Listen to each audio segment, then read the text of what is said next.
Hello everyone, welcome back to my channel. And now I need install driver your Wi-Fi.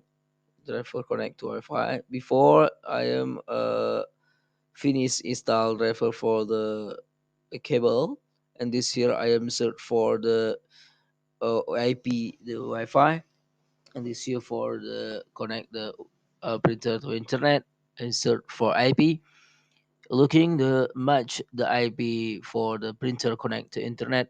If you don't forget, if you forget the IP, your search for by computer for by a printer.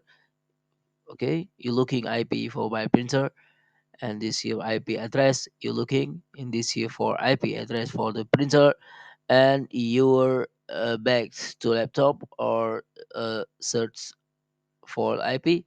Okay, click next, and this here for the tag driver, and this here for recommended, and copy one, and this here for install, and this here for success.